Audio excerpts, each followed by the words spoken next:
And then Prabhupada, he saw that she had just kept milk for him. So he said, drink,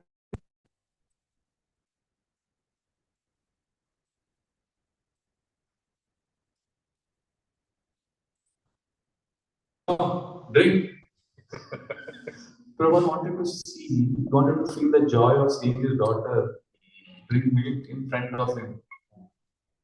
But then she went, she picked up that glass and she was fearful. So Prabhupada kept looking at her with a lot of affection. And she's drinking, Prabhupada looking at her. And after she finished, Prabhupada was satisfied. And Prabhupada said, okay, now we can. The ordinary exchange, if you see, it's an ordinary exchange.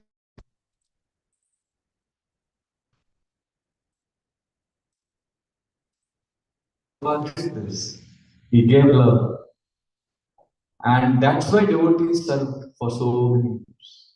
At the same time, I want to clarify, there are many devotees who are serving in Prabhupada's movement now, they did not get any association of Prabhupada. They got association through one. So again, don't go to extremes. This doesn't mean that we only look for love, because love is something, even if you get a lot, you still feel you're not got love. False ego is so bad. This is not to expect love from others. These pastimes are discussing so that we give love. If you expect love, you will be miserable. We should expect love only from Krishna. That longing only has to be with Krishna. Please give me love. When Krishna gives us love, then you can give in this world. Because in this world, if you want to be happy, there are only 6 rules you have to follow. Only then you will be happy in this world. What are the 6 rules? Give, give, give. Forgive, forgive, forgive. You will say, Prabhuji, but if I only do this, I will be happy. But to give, I also have to get. If you are hungry and you are serving prasad morning to night, you will say, I am serving, but I also need prasad. So I am giving love, I am forgiving, giving, forgiving, but I also need love. Okay, if you want love, take from Gopijana, take from Krishna. Only because if we get from Krishna, then when we are giving, people will not expect. And people will see, oh, he's not expecting anything from me. And then they will see you are selfless. And then they will give you a lot of love. And when they give you love, because you didn't expect, you are overrun, you are more happy than earlier because you didn't expect, you gave only. And when you get that love, then you become very happy and you give more. And they feel, hey, he's giving so much more. You are understanding this is a virtuous cycle. So the starting point is Krishna. And Krishna's love we experience through Bhagavatam study, Guru Puja, Kirtan, holy name. So please don't underestimate, it's not sentimental discussion we are doing. It is all about not expecting love but giving love. But Prabhupada touched people's hearts because he gave love. We have to give love. You know, when I heard all this pastimes, Sarveshwari Mataji, Lilavati Mataji, because I was a young brahmachari, I used to think, oh, these women, women are little, they look for love. I used to think like that. But last 28 years have humbled me. And I realized how everybody needs love. And the best part was, you know, his original Jayadvaita Swami Maharaj, how much philosophy he speaks. Cutting. Yes. And Mayavadi will smash. Very strong philosophy he speaks. And of all people, I was shocked when he said, so ISKCON movement needs more than sannyasis, managers, leaders, we need grandmothers. So I said, excuse me, mother, grandmother? He said, yes, in Indian families, grandmothers give love and they have all the time for the children, grandchildren. So I think ISKCON needs grandmothers more than managers and sannyasis and leaders.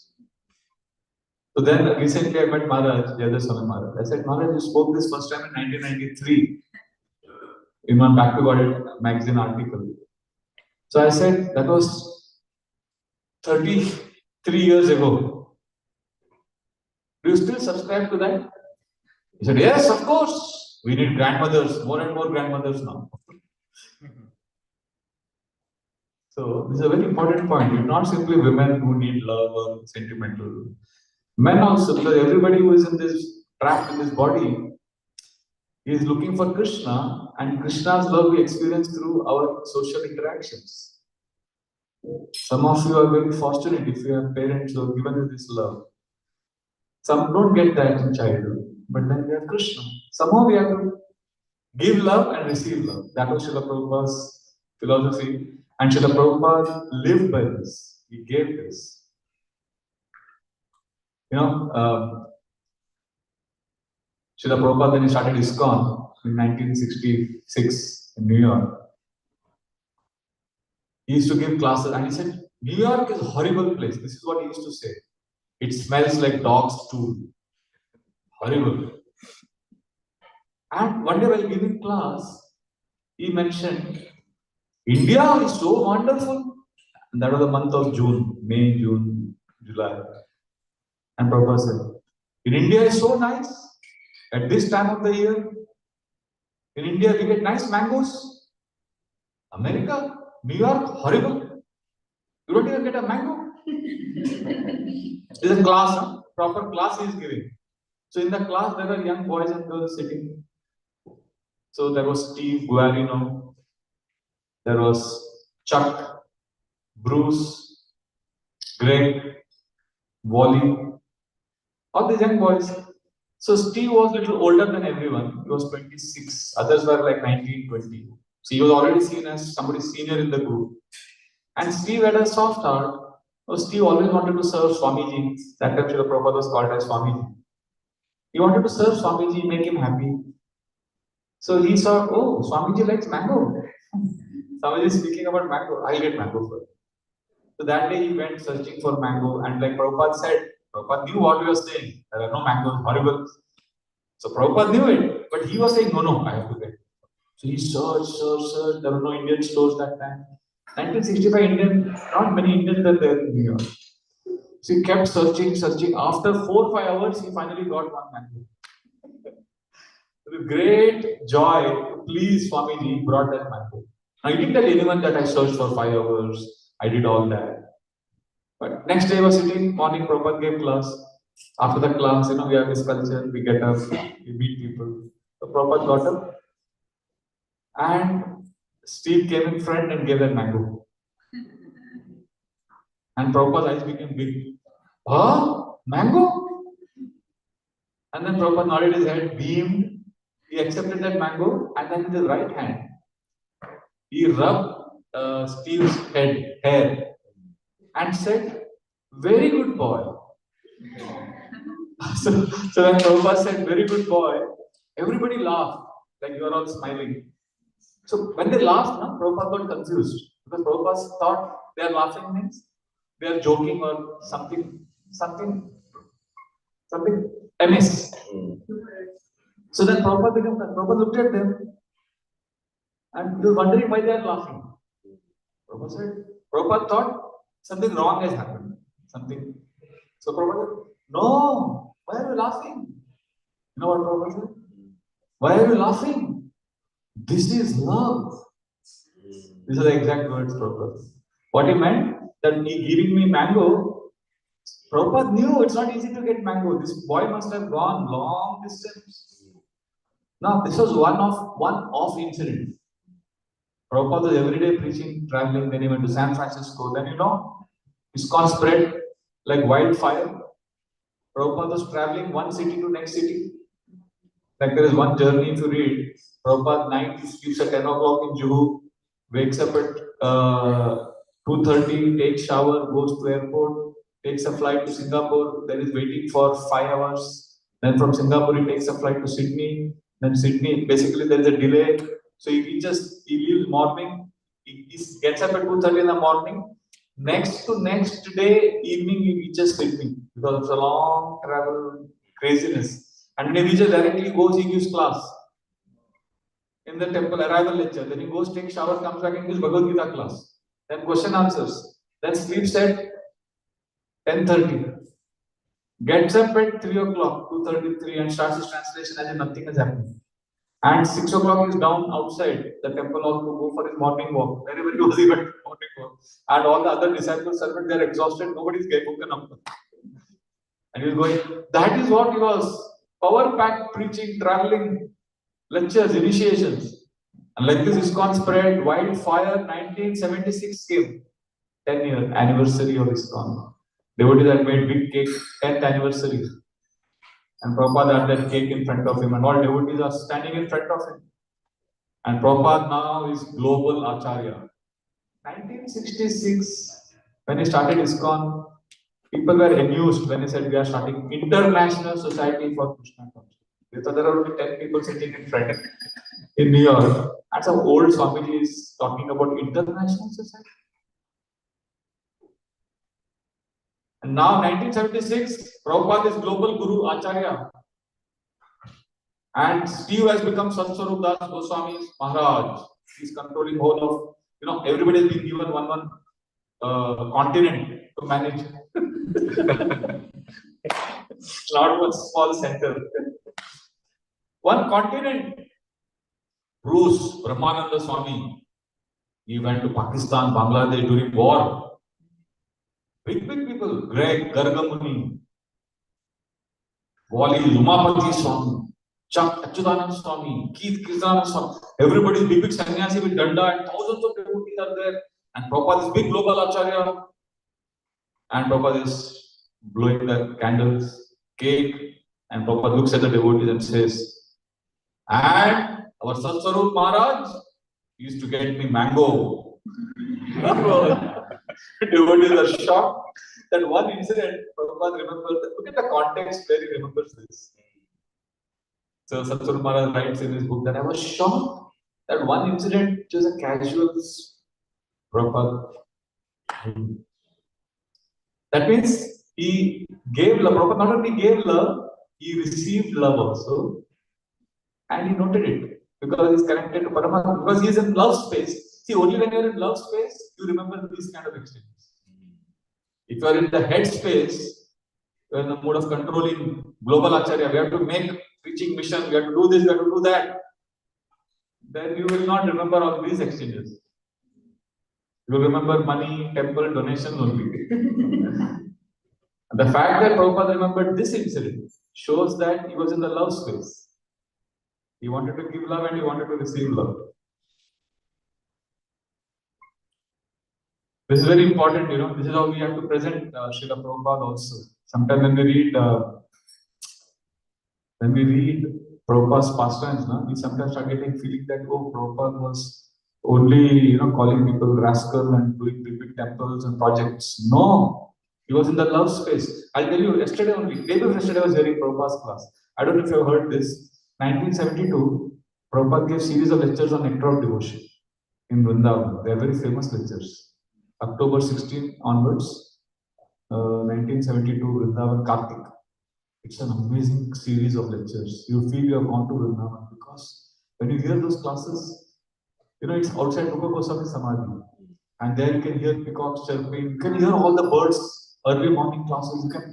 And then somebody is walking there shouting, oh, Premanande! You can hear all the Vrindavan. So you feel time, you feel like you have gone on a time machine to Vrindavan. And Prabhupada is speaking about, and those classes are very candid. It's like relaxed, because Prabhupada said, Bombay is my office, Mayapur is place of bhajan, and Vrindavan is home. You will feel Prabhupada is at home. So when you are at home, you are authentic. In those classes, the very first class, Prabhupada is so candid. He says, what to do? I have this mission. So I have to spread. So Prabhupada is acknowledging that because of the mission, you have to push people. But he is in the love space. Because in that one of the points he's saying, laughingly, these boys and girls are so nice, they're trusting me so much. And what to do? I have to push them. I have a mission. He says 3-4 times he says. And then he gives example of one girl, Sharandiya. She told me she wants to marry this boy. There was another boy, Vaikuntha or somebody. So, and she's just 15. She told Prabhupada, I like him, I want to marry him. So Prabhupada is saying all this in the class. So I went and told that Vishnu Lok or something, I forget his name, Vaikuntha or Vishnu. I told him, you are reserved. Okay? So she's 15. When she becomes 16, I will get her married. So don't go anywhere. He says, yes, Prabhupada. So Prabhupada says, and he agreed. So I got them married. Then another girl, very big actor. She was a very famous actress. I told her, I've chosen a boy for you in Japan. Go there and marry him. She never met him. She went there and she married him. So the guests, there are Indian guests also in the club. When one Indian man's voice you can hear. He said, oh, it's not possible. You know? The Prabhu says, yes, in a Western country it's happening. They love me so much. What to do? This is my mission. Again he says that. So he's like, he knows that he's pushing them because he has an urgent mission. But he's in the love space, he's getting them married. He's saying there's one girl in the 1966 senior lecture, one girl is in the class, she's saying, Swami Prabhupada, when I go back, will Krishna recognize me? Yes, Krishna will recognize you and he will kiss you also. So that she's not blushing and everybody starts laughing. The Prabhupada is very loving. We have got, some of us have got the facts wrong. He wanted to give love and he gave love abundantly. The way we perceive love. He also gave tough love. There is one conversation with an historian, very famous historian. And he is talking with Prabhupada. And this is 1-2 hour conversation. Generally, when I read conversations in Leelamrita and other places, I see a lot of strong conversations also. But this conversation is totally different than what I imagined it would be. So Prabhupada is appreciating him so much. And they are talking, he is saying, oh, you are from Kolkata, Swamiji. I was born in Kolkata. He was a British royalty, Calcutta, Mumbai, they were all staying that time. So Prabhupada says, oh, where in Calcutta? So he speaks about one lane. And Prabhupada says, oh, I was behind that. Like they're talking about the school. They're talking about all mundane things. What we call.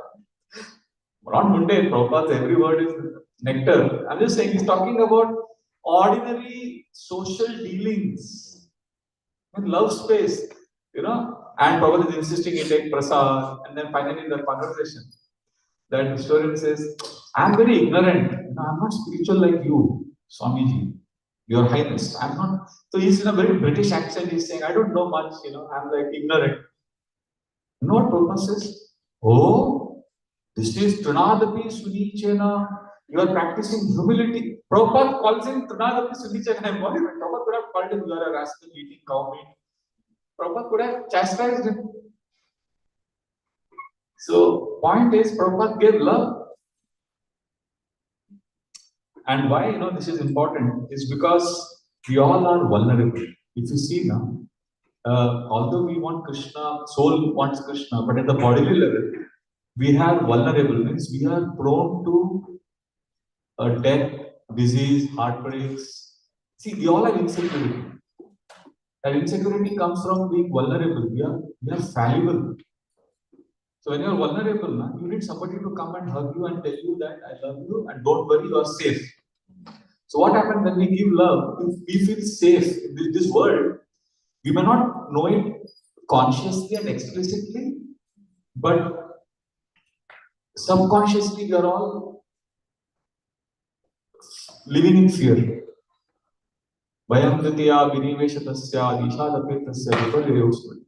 fear and insecurity. We may not say it. We may say I'm confident.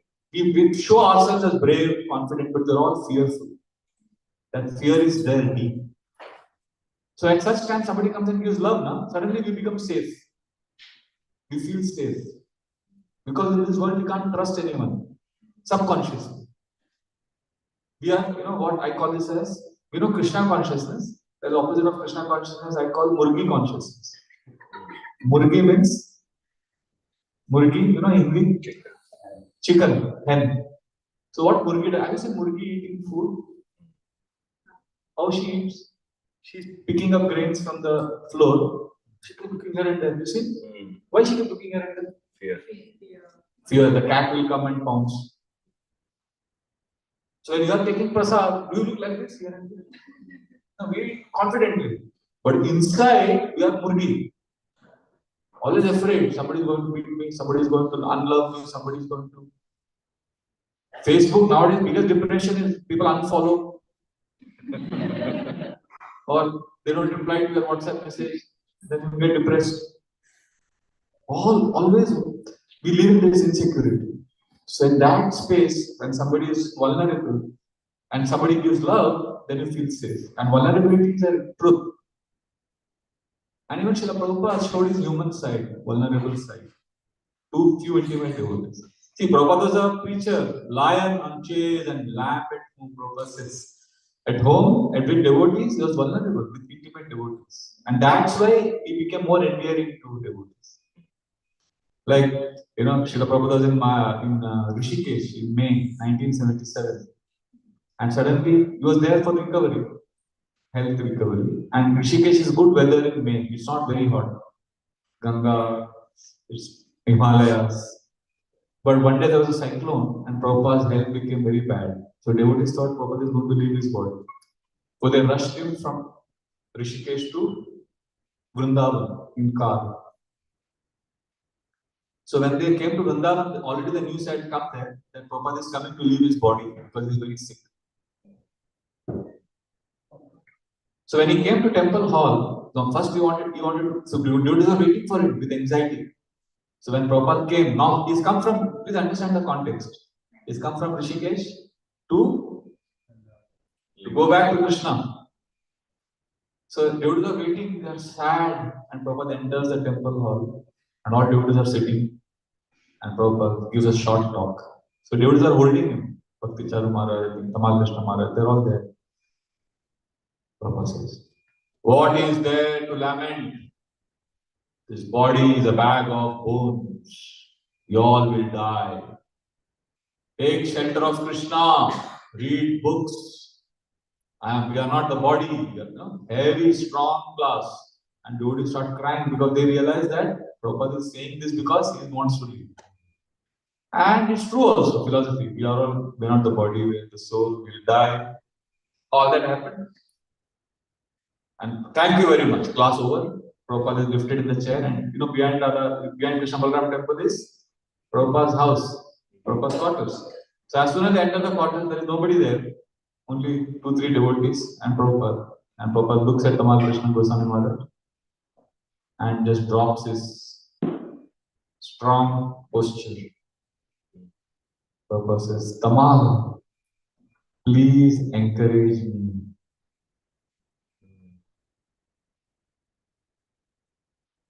He is there in the Leela. Vulnerable. And then Srila Tamal Krishna Maharaj glorifies him. And then Prabhupada says, thank you. So then every day, he arranges devotees to come and appreciate Prabhupada and encourage him. So imagine if Prabhupada needed encouragement at that age. The devotees who are your consiglies, your neighbors, your Bhakti Vriksha, Sangha members, the other devotees in the temple, how much they will need.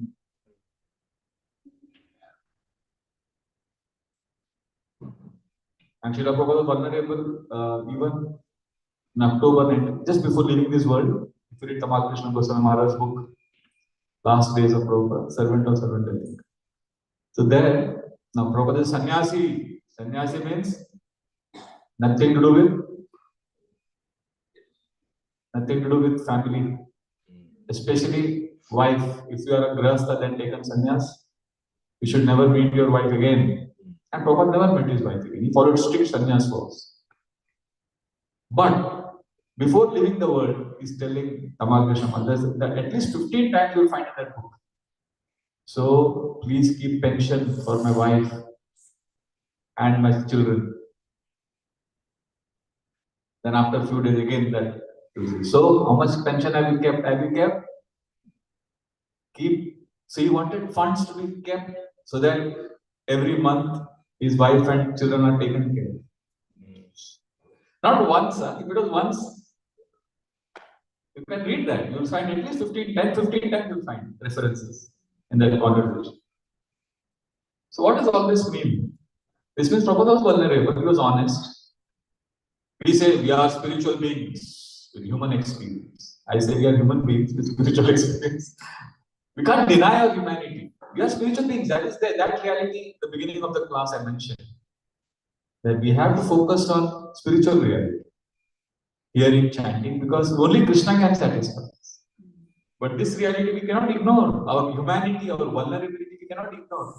1977 January, they were all in Bhubaneswar. They were traveling. Srila Prabhupada and his traveling party, they were all traveling. So Prabhupada's diet was different from the devotees' diet. So Prabhupada was falling sick. So Kaushalya Mataji and Palika Mataji, two Matajis, they used to cook, boiled, no spices. And Prabhupada loves to feed prasad and also honor prasad. So Prabhupada wanted, so there was this one Maharaj, this Marwadis have these cooks, they're called as Maharajas. They cook nice prasad. So I forget the name of that person. So he was the Maharaj for all the other devotees. He used to cook nice feast for them. So Prabhupada would call some of his disciples and he would tell him, he would get me that secretly, you would get that prasad. So these Matajis would get very upset. They were like very possessive, like daughters are concerned for their father's health. So they would come to know, they get upset. And they would make spiceless, non-spicy prasad for Prabhupada. Prabhupada would quietly eat because he knew that, I have to eat this. But then secretly would tell the devotees, get me what that Maharaj could get me that. So then so one day Prabhupada told this Mataji, I am fed up of this non-spicy prasad. You make spicy. They said, no Prabhupada, you're not supposed to eat spicy. You're supposed to eat this. This is good for your health. Then Pishima came. Pishima? She's the Prabhupada's sister. He said, and Pishima cooked, very spicy bangan fry and puri. And Prabhupada enjoyed it.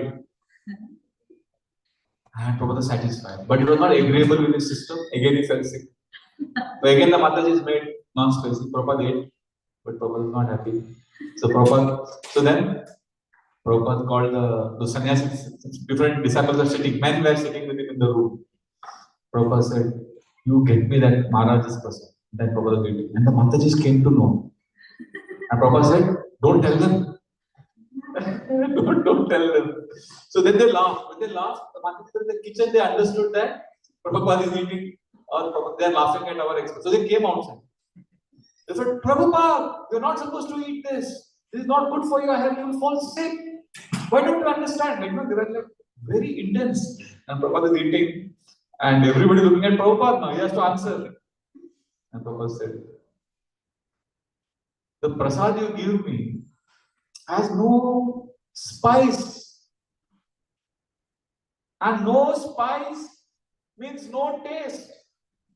And no taste means no life. And no life means what is the use?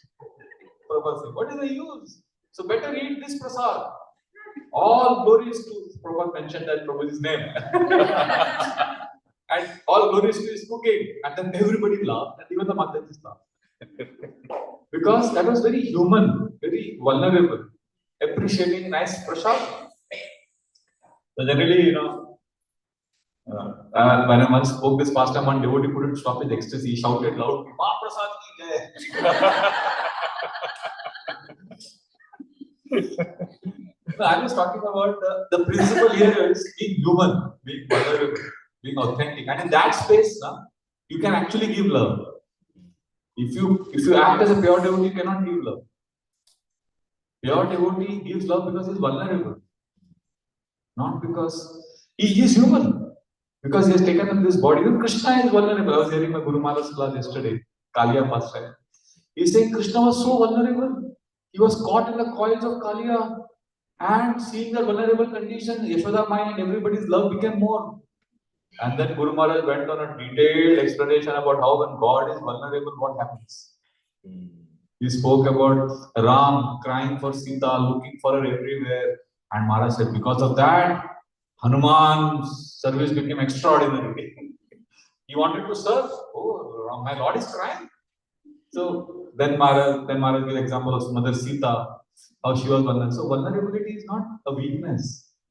It is not even a strength. It is what it is. We are all vulnerable. We are all subject to uncertainty. So when we accept that uncertainty without fighting it, yes, I'm sad now, cry. I'm happy. So we have to tolerate. See, we have to transcend this, definitely. But that journey begins first with authenticity and acceptance. We can't avoid that. That's why Srila Prabhupada, he was not in the space of missionary, he was always in the space of love. And that's why if you see, there is one book by Satsvarup Maharaj, it's called I Am Never Displeased with Any Member. That's the title of the book. So where one letter Prabhupada writes, because Satsvarup Maharaj and devotees could not achieve some of the targets that Prabhupada had given. In that letter, Prabhupada is saying, I am never displeased with any member of this family.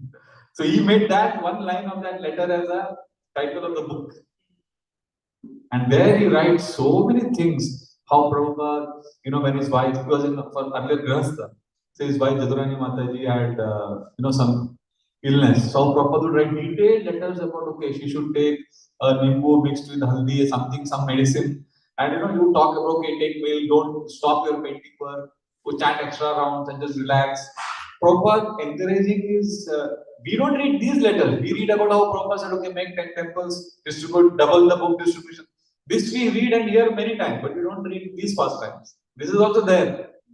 See, Prabhupada's Veda base is a Kalpa Vriksha. What you want, you will get.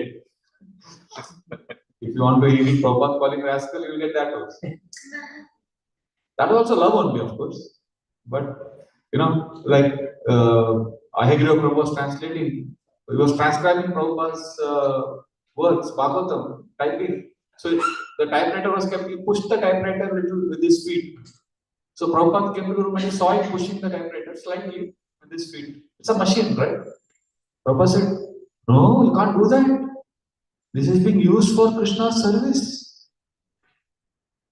So even if Prabhupada is caring for an inanimate object of his rendering service to Krishna, how much another human being devotee, how can we kick him? How can we push him? If a machine is treated like that. So like that, so the point is being vulnerable, being genuine is very, very important. And philosophy is important, but I've seen some of the most influential devotees. Ultimately, they're vulnerable, and they, in this space, when they act and they give love, people's hearts are touched. I saw one live demonstration of this in Chowpatty Temple. There was one boy. We have a few minutes now. Yes, sir. Yeah, I just 9:15. There was one boy who was coming. His name was Chinmay. First time he came, Shubilas Guru preached to him. He started chanting, and somehow I got concerned for this boy. I said, "Don't tell your father anything now," because those days, when these children get enthusiastic, they go home. The parents get scared that these people will become brahmacharis like that.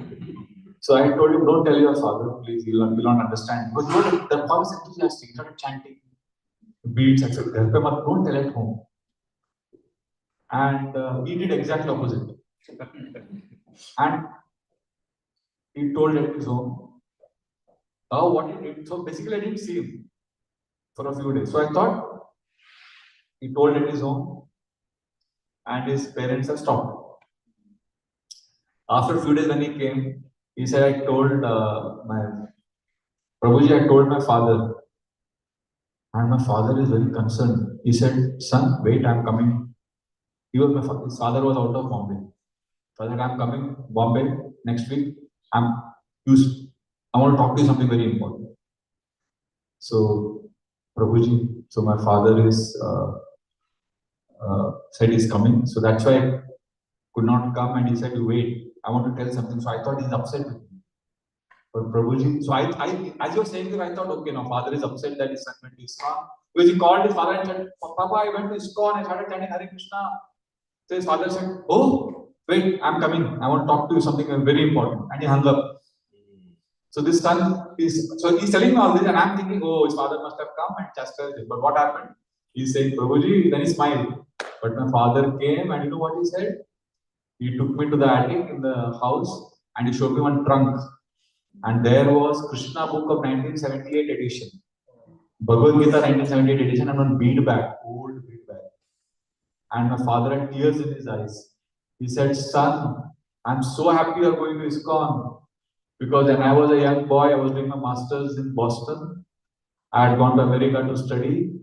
And I was there and I was attached to ISKCON that time.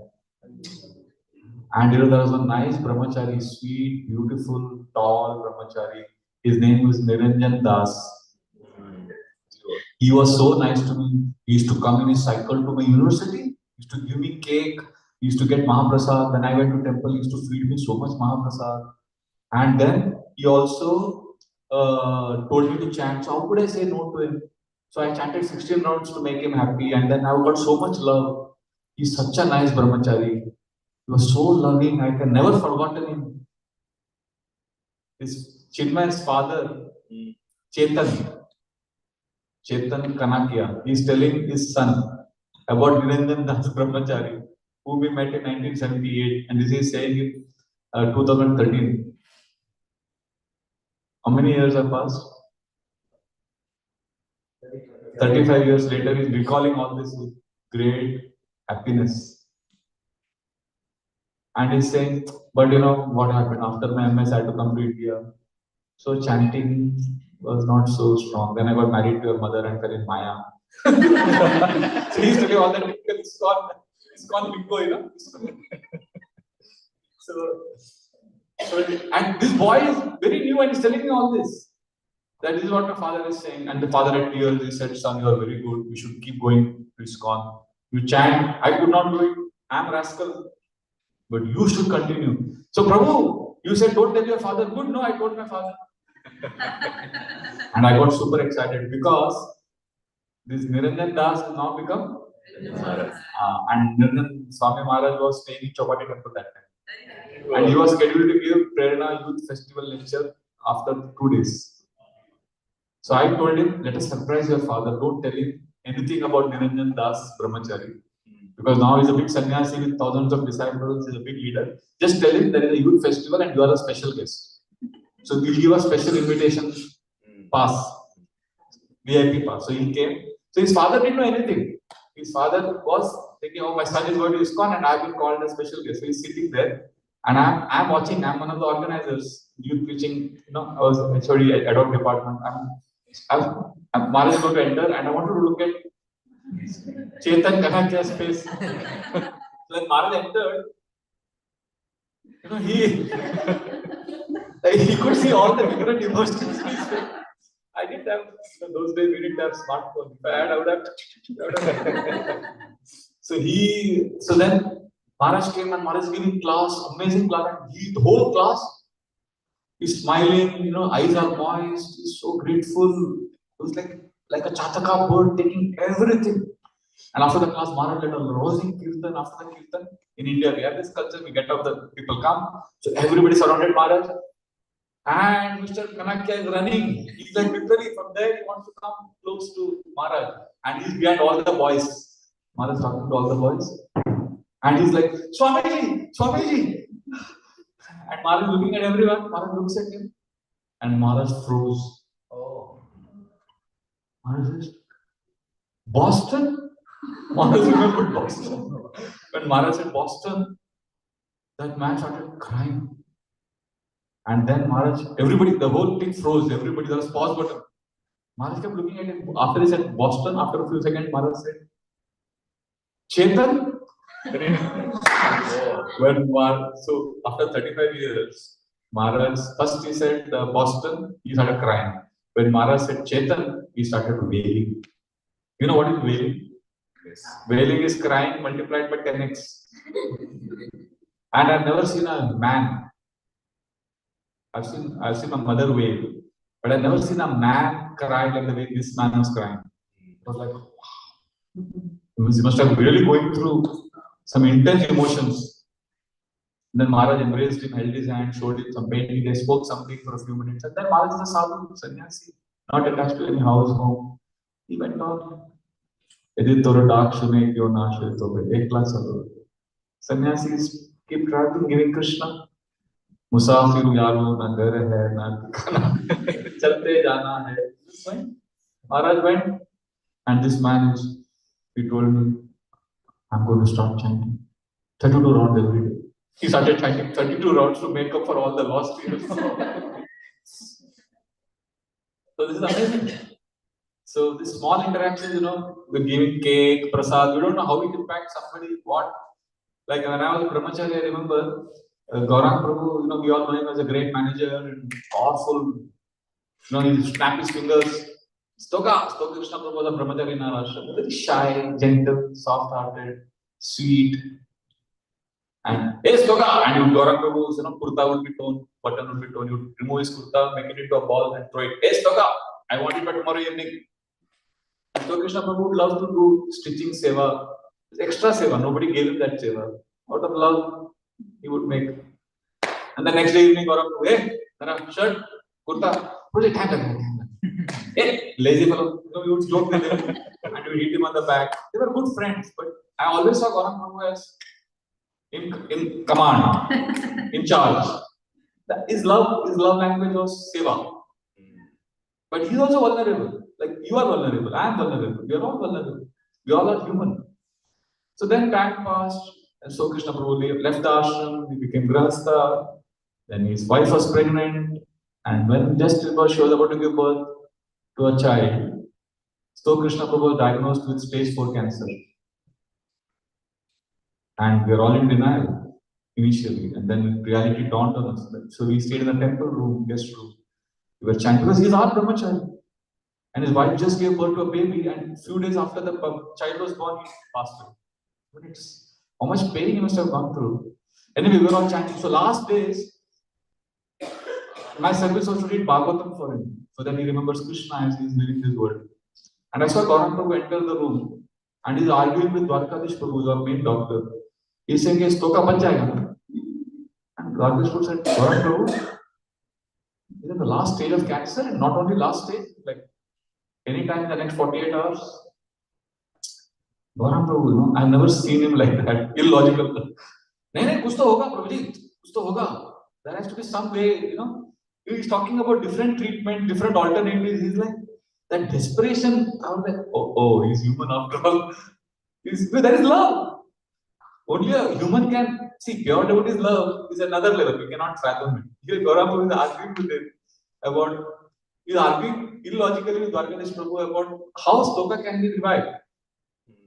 Everybody knows he's living. It was completely love space.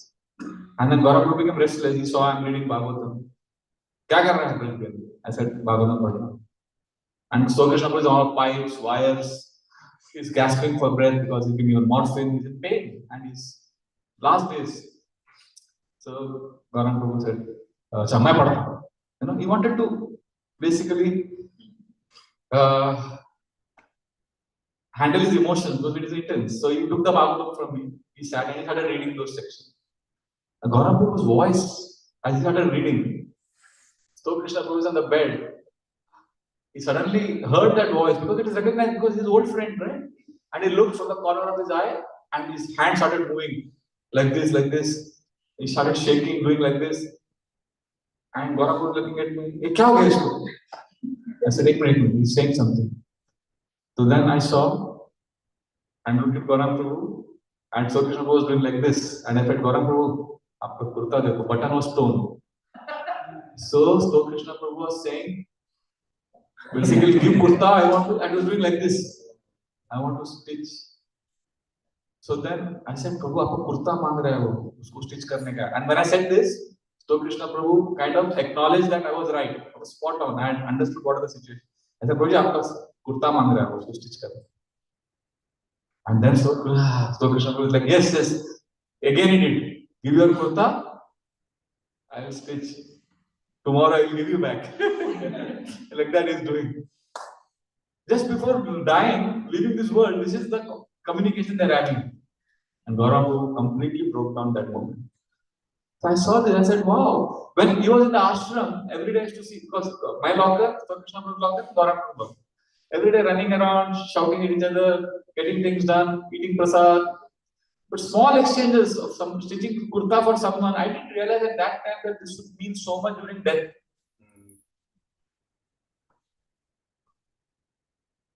So we many times underestimate the importance of being vulnerable, human, and having simple, loving exchanges, along with discussing philosophy and chanting. Both are needed. So that when relationship becomes sour, we have Krishna. And to taste Krishna better, we need loving relationship.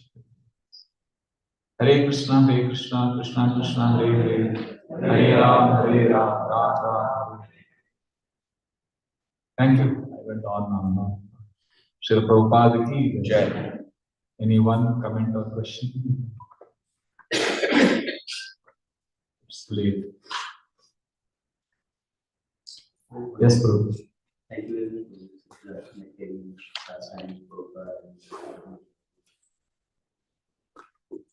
Now you can say loudly. Yeah. I'll repeat the question on the microphone. So, my question, I was trying to put two things together. In the beginning, you mentioned that we should seek love from Krishna and just give to others. We should seek love from Krishna and give to others. Not expecting from others. Not expecting from others. And the second part was everybody needs encouragement. Yes. Acknowledgement or something. So how to put those two things together? You are saying how to put two things together. One is take from Krishna, and also everybody needs encouragement and love. So again, I repeat what I said in the beginning. Everybody needs encouragement and love. So we give love to everybody else. And our quota of love we take from Krishna. But even Prabhupada said, please encourage me in that pastime. So we also, basically you are saying, I also need love and encouragement from other human beings. So what helps is few things. One is be honest. Like I was saying day before yesterday here only, I think, that I was assisting one devotee in that book writing, and he was busy. He could not acknowledge what I was doing. So I called him and said, Prabhu, I'm feeling discouraged. And because Vaishnavas are sensitive, he dropped everything and he came and he appreciated me. And I felt relieved. Instead of keeping it in the mind, open communication helps. Honest, authentic, non-violent communication helps. So I realized that to get encouragement and love, we need to practice compassionate communication. For more details, you can read Bhagavatam Krishna Goswami Maharaj's book called Compassionate Communication, which is based on Marshall Rosenberg's book called Nonviolent Communication. So that book teaches us how to communicate in a way that others don't get offended, and we also get the love or whatever we need.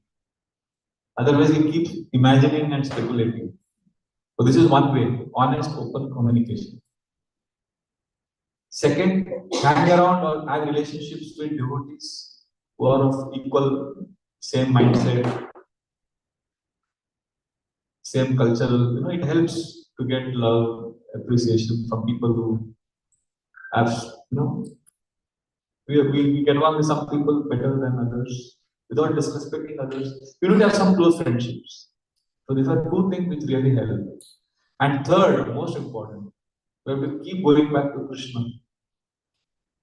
Like once my Guru Maharaj said in one class, sometimes it takes 5 years, 10 years, 40 years to get close friends. He said like that in one class.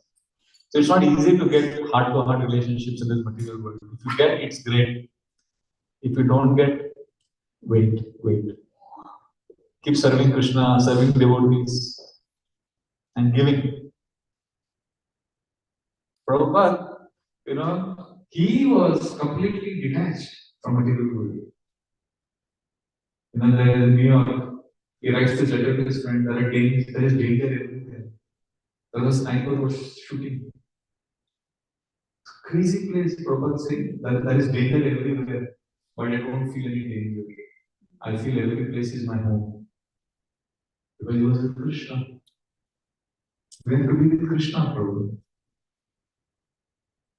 But then it should not become hard-hearted, so we need to go be vulnerable, be authentic. See, how do we meet each other? Okay. How do we interact socially with each other? How are you? I'm fine, great. How's life? Great. We are cheating each other. Life is not great, I'm suffering. Imagine you meet each other and say, Prabhu, I'm suffering like this. 1, 2, 3. How are you suffering?